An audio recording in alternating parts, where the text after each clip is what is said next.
예, 안녕하세요. 좋은 일요일입니다. 예, 이번 주 매매를 했던 거 중심으로 해서, 어떤 매매 관점 측면에서 간단히 몇 종목만 좀 살펴보겠습니다. 그래서 이번 주에는 거의 주력으로 매매를 한 게 로봇하고, 주 하반기에는 이 2차 전지 쪽에서 좀 매매를 한 것 같아요. 그래서, 예, 말씀을 드리면 오늘 키포인트는 저는 이제 매매를 주력으로 하는 부분이 그런 부분이에요. 어떤 부분이냐면, 일단 1차적으로, 자, 메모장을 통해서 얘기를 좀 드릴게요.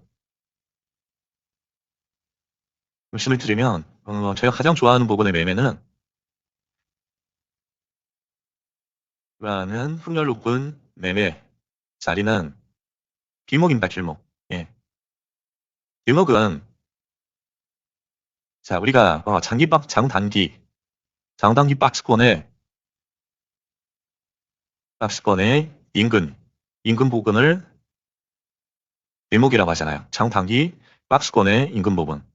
그래서 1차적으로 저는 돈이 들어온 종목들을 관심 종목으로 주도주도를 편입을 해서 그 관심 종목들의 어떤 박스권을 먼저 찾고 그 박스권에서 주요 지지와 저항 그런 것들을 먼저 의미 있는 자리들을 찾죠. 그리고 나서 가장 큰 지지와 저항이 어딘지를 좀 파악을 해서 거기를 돌파하려는 시도나 그러니까 거래대금이 들어오면서 시장에 관심이 쏠리면서 돌파하려는 어떤 움직임 그쪽 인근에서 갖다 붙이려는 움직임 내지는 돌파 후 지지하려는 흐름 이런 것들을 파악해서 돌파하기 전에 가령 이런 자리에서 뭐 이렇게 뭐 잠깐 행보를 하다가 이런 식으로 붙여놓는단 말이죠. 여기가 박스권의 고점인데 이렇게 붙여놨는데 이 부분에서 이렇게 작은 박스권 그리면서 이러다가 여기 이제 올라가는 흐름이 막 보이는 거예요. 거래대금이 빵 들어왔겠죠. 뭐 이렇게 없다가 여기서 빵 들어왔다가 없다가 빵 들어왔다가 없다가 뭐 이런 식이잖아요. 여기서는 이 정도의 거래대금인지 있겠죠. 이 정도.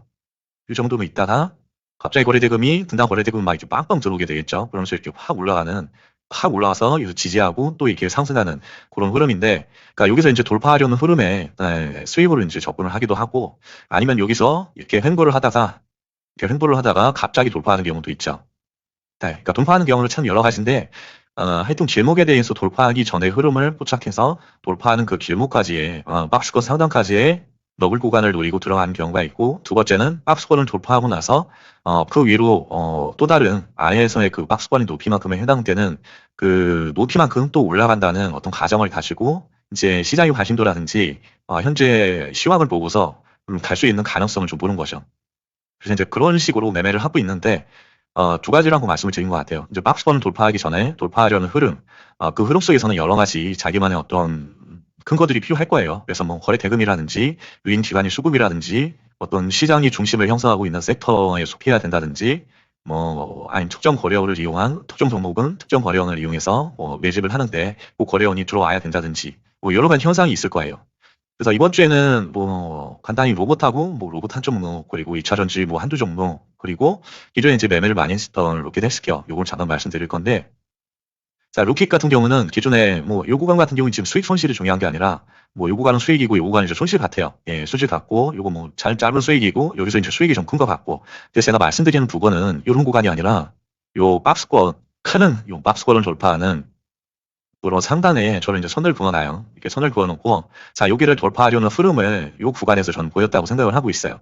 그래서 그 구간은 여기 보이시는 이렇게 촘촘하게 작은 박스권을 형성했어요. 위에서 아래로 한 10%도 안 될 거예요. 이 구간 자체는 이런 이제 박스권을 형성하면서, 이게 볼까요? 위아래로 구간이, 자, 여기 박스권 하단에서 상단까지가 한 10%? 예, 커야지 한 10%밖에 안 돼요. 그러니까 이렇게 촘촘하고 우밀조밀한 박스권을 이렇게 형성을 하다가 요걸 갑자기 돌파하는 교로봉이 나와줬어요. 그래서 얘는 뭔가 흐름이 좀 다르다 그런 걸 이제 느낀 거죠. 그래서 여기를 돌파하려는 흐름, 예, 돌파하려는 흐름에 요 구간부터 매수 매도를 한 거죠. 그러니까 길목을 노리고 얘는 최종적으로 길목은 여기다라고 본 거죠. 여기 길목의 가격이 대략적으로 한 25,000원 정도 되잖아요. 그러니까 1차적인 목표가는 25,000원을 타겟으로 해서 여기부터 이제 잡아 들어간 거죠. 요 구간부터. 그러니까 길목을 돌파할 때 거래대금 자체도 이렇게 기존하고는 비교할 수 없을 정도로 비약적으로 이제 터지면서 이렇게 올라오고 있어요. 제가 종목별 기존 거래대금에 대해서도 동영상을 하나 만들어 드렸는데, 기존 거래대금 그 동영상을 참조하셔가지고 보시면 되고요. 또 종목별로 15% 이상의 상승을 보이는 거래대금 수준이 있어요. 바닥권에서의 기존 거래대금가 좀 올라왔을 때 기준 거래대금. 그러니까 어떻게 보면 일별로 주별로 기준 거래대금은 지속적으로 그 종목의 어떤 주가 위치에 따라서 변동을 적절하게 좀 시켜줘야 돼요. 그래서 그걸 보고 이제 매매를 하고 있는데, 그래서 여기를 돌파하려는 이런 흐름들이 보여서 이렇게 매수 매도를 했는데, 분봉상에 보시면 자, 이런 식으로 매매를 했죠. 자, 여기 어떻게 보면 여기가 장기 박스권이거든요. 요만큼이 박스권인데 여기를 돌파하는 이런 거래대금이 들어오면서 흐름을 보여줬고, 또 요거를 포착하고 나서 여기부터 횡보하는 흐름에 이렇게 잡아 들어간 거죠. 그러니까 슈팅을 줄 때는 매도를 하고, 그리고 눌릴 때 120선 인근에서 다시 매수를 하는 이런 패턴으로 좀 매매를 했습니다. 그리고 이게 보시면 매수를 했던 포인트가 이런 포인트예요. 얘는 그러니까 단기적으로 25,000원까지는 충분히 갈 수 있다고 생각해서, 여기까지는 먹을 수 있다고 생각해서 120선 인근에서 매수를 한 거예요. 120선 일봉상 1분봉 1분봉이 120선 인근에서 매수를 해서 얘가 이제 지속적으로 상승하는 추세라면 전일 저점을 깨지 않거든요. 얘 보면 추세 자체가 이게 지속적으로 올라가는 상향하는 추세거든요. 우상향하는 추세 쭉 올라갔잖아요. 여기서 한번 좀 출렁거리는 흐름이 있었지만 지속적으로 이제 우상향하는 추세였고, 그래서 그 믿음을 가지고 돈이 들어왔다는 근거 하에 이렇게 재료도 터져주고 있고, 그래서 120선 인근에서 지속적으로 매수를 해서 5에서 10% 슈팅에 이렇게 매도를 하고, 그러니까 매도도 100% 매도를 하지 않아요. 목표가가 있기 때문에. 예. 여기까지는 간다는 어떤 그림이 있었기 때문에 여기를 돌파하기 전까지는 이제 끌고 가는 매매를 하는 거죠. 그러니까 넥스 50% 정도까지 매도를 하는 거예요. 50% 정도까지 매도를 하고, 나머지 50%에 대해서는 눌릴 때 이 50%를 분할로 해서 120선 인근에서 지지하는 흐름을 보고서 지지할 때 다시 포트를 담는 거죠. 그런 식으로 이렇게 담은 거예요. 50% 물량을 담고 50% 매도하고, 또 50% 물량을 담고 50% 매도하고. 그러니까 제 평단도 여기였는데 올라가겠죠. 이렇게 조금씩 50% 담고 50% 팔고 그런 흐름에, 또 여기서도 많은 양을 이제 팔았죠. 네, 50% 팔고 그리고 다시 담고. 근데 얘가 더 올라가려는 흐름은 안 보이고 아침부터 아마 하락을 했을 거예요. 그래서 여기서 좀 50%를 매도했고, 그리고 여기서도 슈팅이 나오고 지속적으로 이렇게 상방 흐름이 나와줘야 되는데 나오지 않아서 참다 섬다가 여기서 일부 이제 전량 수익 처리를 한 거죠. 예. 결국에는 이렇게 큰 슈팅이 나왔지만 이거야 뭐 결과론적인 얘기일 뿐이고, 그래서 길목을 보고 우리는 이렇게 매매를 할 수 있다. 자, 여기도 박스권이기 때문에 여기를 돌파하는 길목을 보고 이런 구간에서 이제 매매가 가능한 거죠. 이 신고가까지의 돌파 흐름을 가능성을 보고요. 피하고, 여기는 돌파에서도 지속적으로 이제 상방 흐름을 취하고 있기 때문에 아직까지는 관심 종목으로 보고 있고요. 그리고 다음으로 이제 매도를 한 게 얼마 전에는 원전이 또 강한 흐름을 보여서 에너비를 샀었는데, 네, 그 다음 날에 생각과 다른 흐름을 보여서 원전 같은 경우는 두산 에너비를 샀었죠. 에너비를 지금 샀는데 얘는 지속적으로 매도를 많이 했네요. 이렇게 요 박스권을 모이면서, 네, 요 박스권, 여기까지 이렇게 박스권이죠. 박스권 구간에서 여기를 돌파하는 흐름이 나와서 여기서 이제 매도를 한 거예요. 근데 지속적으로 이렇게 큰 흐름이 양봉이 커지면서 계속 이렇게 나올 줄 알았는데 제 생각과는 다른 흐름이라서 매도를 했습니다. 그래서 요 구간에서는 아시다시피 로봇과 2차 전지가 강세를 보였잖아요. 그래서 시장이 겸허히 이제 또 순응을 해야죠. 제 의견이 옳다고 제가 아무리 이 박스를 돌파하고 요 위에서 거래대금이 들어온다 손 쳐도 시장에서 그렇게 판단을 안 해주고 있었기 때문에 적절하게 수익 실현을 하고 나왔습니다. 네, 그렇게 매매를 좀 했고, 에너비 같은 경우는 이제 그렇게 처리를 했습니다. 그래서 여기서 장대 양봉이 나오는 흐름에 요 전고점을 돌파하는 흐름에 매수를 했지만 초반에, 그리고 이제 시간 외에서도 넥스트에서도 올려줬어요. 넥스트에서도 샀는데 결국에는 요 상방 흐름이 나오지 않아서 시장이 이제 순응을 한 거죠. 적절한 수익을 보고 그냥 매도를 했고요. 그리고 다음으로 이제 볼 거는 이제 로봇하고, 로봇이 또 중순 정도의, 중반 정도의 또 슈팅을 줬고요. 현대 무벡스 슈팅을 줬죠. 그래서 노덱스가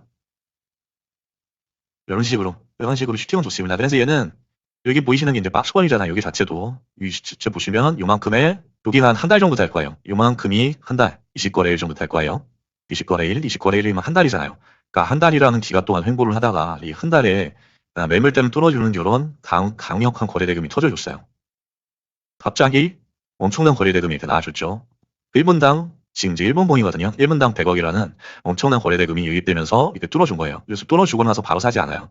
그러니까 뚫을 때 사거나 아니면 뚫어주고 지지하는 거를 보고 사야지, 뚫고 나서 요 위에서 한참 횡보하고 있는데 사면 안 되거든요. 횡보하고 뚫어줄 때 사야지. 뚫어줄 때. 뚫어주는 봉 자체가 유지해주지 못하면 그거 이제 빠른 손절을 해야 되고요. 그래서 얘는 10,000원이 기존에 이제 박스권 상단이었는데, 우렉스 같은 경우는 여기를 돌파하고 나서 여기 보이시면 10,000원을 돌파했다고 사지 않았죠. 돌파하고 지지해주는 흐름을 보고 샀어요. 충분히. 여기서 보시면 돌파를 해주고 시간이 많았죠. 살 수 있는 시간이 많았지만 여기서 어정쩡한 시간에 이제 살 수 없다고 생각을 했어요. 그래서 여기 같은 경우도 여기 시간대가 여기 보시면 10시 46분이에요. 그러니까 10시부터 10시 반부터 한 2시까지는 매매를 하지 않잖아요. 2시나 3시간 이 정도 될 거예요. 그래서 요 구간에서는 대부분의 종목이 횡보를 하거나 아니면 하락하는 잘해야지 횡보예요. 잘해야 횡보하고 대부분의 종목이 이렇게 하락을 할 수밖에 없어요. 왜냐하면 유동성이 줄어들기 때문에 오전에 대비해서 그래서 요 구간에선 가급적 매매를 하지 않고 이렇게 돌파를 했더라도 얘가 오후 2시까지 지켜주는지를 조금 지켜보는 게 필요하겠죠. 1시나 2시까지. 그래서 요 구간에서 요 시간이 어느 정도 지나고 나서 요 구간에서 이제 2시 이후에 여기 2시 보이시죠? 2시 이후에 이후 위로 다시 올라오는 흐름을 포착하고 이제 요 포인트에서 이제 매수를 한 거고요. 그래서 박스를 돌파하고 나서 한 달간의 박스권을 돌파하고 이제 지켜주려구나. 2시인데도 2시까지도 얘가 잘 버텨줬구나. 그런 거를 확인하고 나서 매수를 해서 일부 수익 실현을 했고요. 그리고 나서 지속적으로 이제 상방으로 이렇게 올라가는 흐름을 보고 또 추매를 한 거고 여기서도 추매를 했죠. 그래서 여기서 수익 실현을 좀 하고 여기서도 이제 다음날에 상승한다고 보고 매수를 했는데 생각과 달라서 이렇게 수익 실현을 했고요. 그래서 지금 일봉상으로 보시면 이런 식의 이제 흐름인데 여기서 생각과 다른 흐름에 이제 장대 양봉이 2개씩이나 나와줬잖아요. 그래서 5일선하고의 이격도가 너무 많이 벌어졌다. 그래서 일단은 매도를 했고요. 얘 같은 경우도 요만큼의 한 달간의 이 박스잖아요. 한 달간의 박스권 길목을 통과할 때 통과할 때 요때 매수를 시작한 거죠. 스윙으로. 그래서 50% 팔고 50% 사고 이런 패턴으로 진행을 한 거고요. 질목이 중요하다. 질목만 쳐다보고 매매를 해도 충분히 넣고 상환되는 지장이 없습니다. 그리고 이제 다음으로 볼 거는 모백스도 했지만 에코프로 형제도 좀 했죠. 그래서 에코프로 머티리얼을 첫날에 좀 잡아 들어가고요. 에코프로 머티리얼 같은 경우는 여기 6만 원이에도 단기적인 지지 저항이었어요. 6만 원 여기 보이시죠?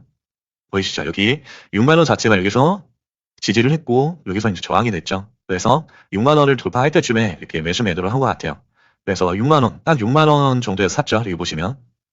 그래서 6만 원이 지지와 저항이었다. 여기죠. 6만 원 선. 여긴데, 자, 6만 원 인근에서 샀네요. 지지와 저항을 보고서. 그리고 2차 전지에 대해서는 기존에 좀 신뢰가 없었잖아요. 이날 처음으로 이제 돈이 들어왔잖아요. 10월 16일에. 처음으로 이제 외국인 기관, 이런 애들도 많이 좀 사고, 근데 에코프로 같은 경우는 10월 1일부터 수급이 들어오긴 했지만 큰 자금이 거래대금이 터지진 않았어요. 주목을 하지 않고 있었는데 요날 에코프로 형제들뿐만이 아니라 2차 전지의 소재 부품 장비까지도 다 오르더라고요. 그래서 에코 형제뿐만이 아니라 뭐 소재 업체는 뭐 첨보나 뭐 LG 엔솔이나 삼성 SDI 뭐 세로닉스 이런 애들까지 싹 다 오르더라고요. 그래서 요날은 거의 이제 막판에 그래서 어느 정도의 신뢰를 가지고 이제 살 수가 있었던 거죠. 6만 원 선에서 여기를 이제 지지해주고 돌파해주는 흐름에 살 수가 있었고, 그래서 슈팅을 주는 흐름에 이렇게 파고요. 에코프로 머티. 그래서 6만 원을 돌파하고, 지지해주는 흐름에 시간에서 많이 올랐죠. 그래서 얘도 뭐 매도를 해주고, 매수를 해서 또 추매를 해서 매도를 한 거고, 아침에 눌리는 흐름에 좀 매수를 하고, 조금 올려줘서 매도를 했는데 아시다시피 마지막 날 이제 저번 주 금요일 같은 경우는 에코프로 머티가 대장이 아니라 에코프로가 대장이었죠. 에코프로. 그래서 여기 있던 자금을 에코프로 쪽으로 이제 이동을 시킨 거고요. 자, 에코프로를 보시면 자, 에코프로는 이렇게 매매했어요. 아침에 얘도 갭이 엄청 떴죠. 여기 보시면 여기가 질문기잖아요. 얘도 이제 6만 원이 기존의 전고점이었다. 여기 6만 원. 이런 데서 이제 지지하는 흐름 보이잖아요. 그죠? 여기서는 저항이 됐고, 자, 에코프로 역시도 머티처럼 6만 원이 지지와 저항이었다. 그래서 길목을 아침부터 갭으로 돌파를 했어요.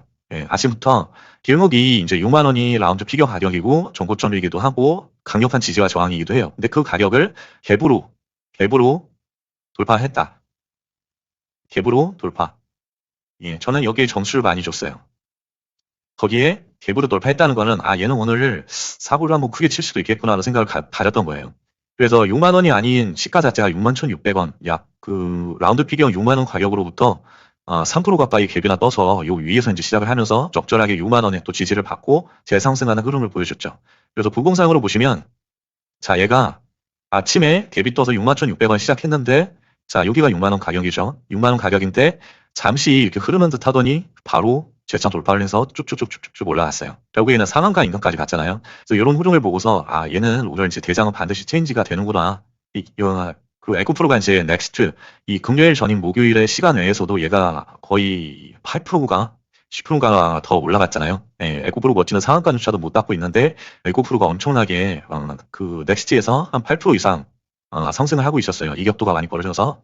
그래서 아침부터 얘를 이제 집중해야 되겠다고 생각을 하고 있었죠. 대장은 체인지 될 것 같고, 일단 에코프로 머티는, 수익을 주는 대로 좀 수익 실현을 하고 이쪽으로 이동을 하자. 그래서 이렇게 저렇게 아침부터 저는 이제 확신을 가졌기 때문에 요 시작하자마자 매수 매도를 할 수가 있었단 말이에요. 시작하자마자. 예. 시작하자마자 이렇게 매수 매도를 했죠. 여기 넥스트에서도 샀었네, 일부. 사고, 여기서 이제 좀 흐르는 흐름에 조금 더 사고, 그리고 여기서도 불타기를 한 거죠. 불타기를 하고, 그리고 나서, 홀딩을 하다가 이제 넥스트에서 여기서 엄청나게 빠졌잖아요. 그냥 6만, 얼마까지 빠졌었죠? 5천 원인가?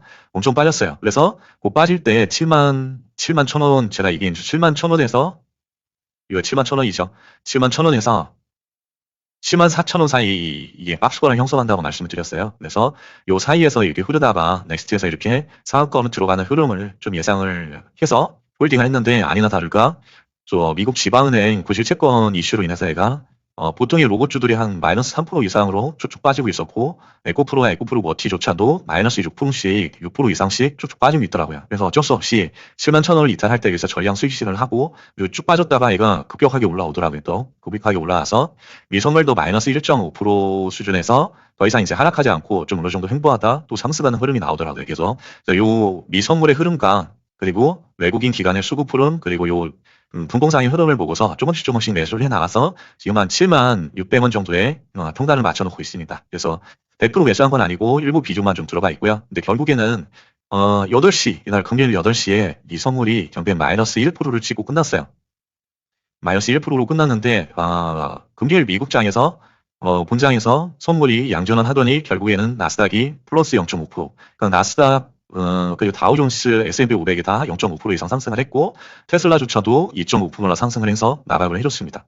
그래서 일요일에 뉴스 한 걸 보니까 미 정부에서 다 틀어나간 것 같더라고요. 자기네들이 뭐 개런티를 할 거고 뭐 JP 모건이나 이런 금융기관에서도 뭐 바퀴벌레가 나왔긴 한데 뭐 시스템적인 문제는 전혀 없다.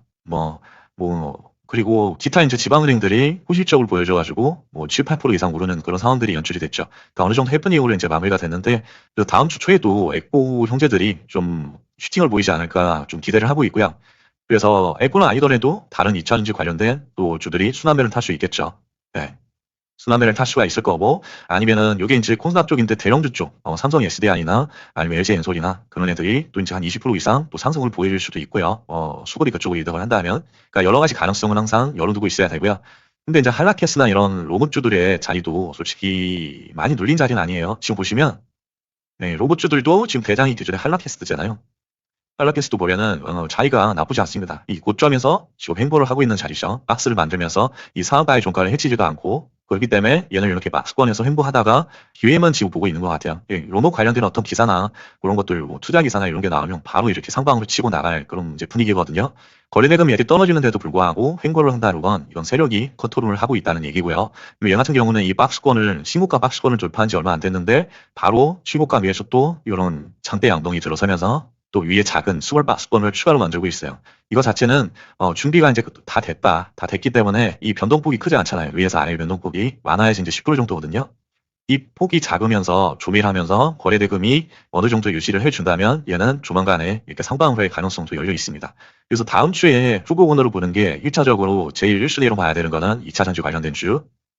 예, 지금 현재 기준으로는 에코 형제들, 걔네들이 저는 이제 1순위라고 보고 있고요. 에코 프로 현재는 그리고 2순위로 봐야 되는 것들은 지금 로봇 아직도 로봇은 죽지 않았다. 네, 로봇에서 여기 관심 종목에서 말씀드린 종목들 있잖아요. 한라캐스트를 좌우해서 세 번째로는 이제 원전 그리고 반도체. 예, 왜냐면 원전 같은 경우 두산 에너빌이 박스권을 돌파를 했잖아요. 여기 보이시는 자 두산 에너빌을 한번 볼까요? 자 5개월의 준비 기간을 거친 박스권을 이렇게 돌파를 해서 그 위에서 지금 움직이고 있습니다. 이렇게 위에서 5일선을 살짝 깨긴 했는데 요 위에서 롤링을 하고 있어요. 그러니까 언제라도 이렇게 뜰 수 있는 그런 준비가 된 아이라고 보이거든요. 기존 거래된 것도 한번 터져줬고 박스권 위에서 네, 요거 외에 이제 또 반도체 쪽, 예, 반도체 쪽이 좀 있기도 하고요. 그래서 할라테스트는 이렇게 매매를 했고, 잠깐만요. 에코 보여드렸죠? 에코랑, 할라캐스트랑, 에코랑, 다 보여드린 것 같은데요. 에코프로 머티도 보여드렸잖아요. 머티도 보여드리고, 에코프로도 보여드리고, 현대 모렉스도 보여드렸고, 로켓도 보여드렸고. 예, 그래서 오늘 이 정도로 좀 마무리하겠습니다. 그래서 1차적으로 중요한 거는 이 돌장이라고 해서 남들이 수익 본다 그래서 나까지도 이제 수익을 봐야 된다. 볼 수 있다죠. 봐야 된다는 아니고, 볼 수 있다는 겁니다. 그래서 지금 보면은 특정 섹터에만 금요일 같은 경우도 2차전지 특히 에코프로 형제들한테만 유독 돈이 모였었어요. 근데 기존에 보유를 하고 있거나 아니면은 포트가 완전히 다른 섹터로 몰려있는 경우에는 설계적인 포모감이 엄청나게 올 수밖에 없는 상황이었거든요. 어떻게 보면 이제 쉽지 않은 장이다. 지수만 오를 뿐이지, 지수가 오른다고 해서 수익 보는 사람이 많고 수익을 많이 낸다는 그 이론하고는 비례한다고 생각하지 않아요. 그래서 일단은 돈 들어오는 종목에 1차적인 내 관심 종목이 포커스가 되어 있어야 되고, 그리고 특정 그 종목들 안에서 상승이 나타날 때 적절히 내가 그거를 포착을 하고 먹을 수 있는 구간을 좀 보지 않은 시선과 관점이 좀 필요한 것 같고요. 그렇습니다. 예, 오늘도 고생들 많으셨습니다.